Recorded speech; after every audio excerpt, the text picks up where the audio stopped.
शुरुआत करते हैं बड़ी खबर आपको बता दें पटना से, जहां पर बिहार चुनाव के लिए आज जारी होगा एनडीए का घोषणा पत्र। सीएम नीतीश और भारतीय जनता पार्टी अध्यक्ष समेत कई बड़े नेता रहेंगे मौजूद। मैनिफेस्टो में महिलाओं पर हो सकता है खास फोकस। बिहार में चुनाव 6 और 11 नवंबर को 2 चरणों में होने हैं। 14 नवंबर को घोषित होंगे नतीजे।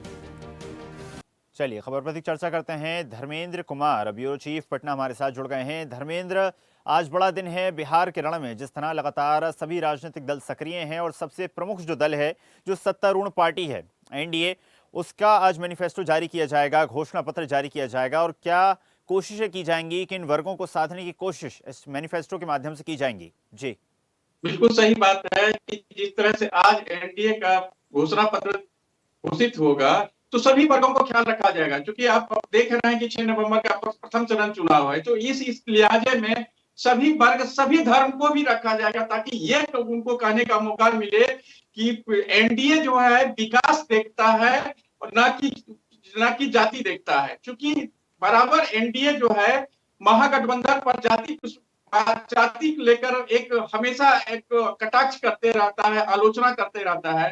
तो उस चीज को वो बांटना चाह रहा है कि एक घोषणा पत्र के माध्यम से विशेषकर यहाँ के महिलाओं को, युवाओं को कुछ न कुछ ऐसा घोषित घोषणा पत्र के माध्यम से उन्हें लाभ पहुंचाया जाएगा कि ताकि जो अगर उन्हें कहीं किसी सभा में बोलने का मौका मिले तो वो खुद कहेंगे कि एनडीए के घोषणा पत्र में इस तरह की है।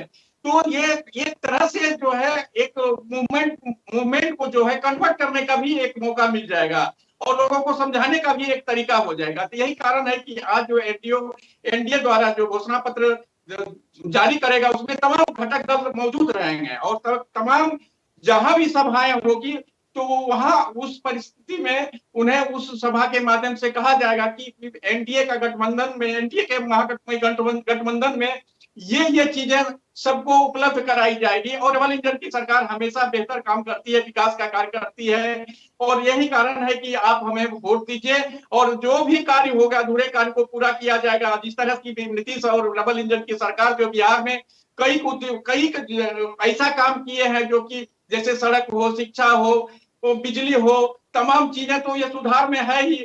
इसके बाद जो है 125 यूनिट बिजली है, वृद्धा पेंशन है, स्टूडेंट क्रेडिट कार्ड है, यानी तमाम योजनाएं जो घोषित हो गई है, संचालित कर दी गई है। इसके बावजूद भी इस तरह का घोषणा पत्र जो लोगों को, सामान्य लोगों को नहीं बल्कि सामान्य ढंग से वो लोकलवाहन वाली बात होगी और ताकि वो इस तरह से जनसभाएं में कहेगा कि कहने का मौका मिलेगा कि एनडीए की घोषणा पत्र में इन वर्गों को नहीं बल्कि तमाम वर्गों को ध्यान में रखकर कार्य करती है और डबल इंजन की सरकार हमेशा विकास के लिए कार्य करती है, बिहार के विकास के लिए कार्य करती है।